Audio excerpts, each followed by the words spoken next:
In this video, I'll show you how to buy USDT on Bitget Wallet quickly and safely.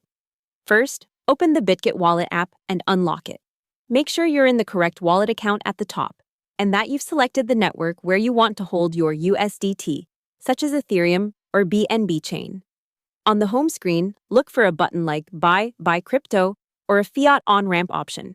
Tap it, then choose USDT as the token you want to purchase.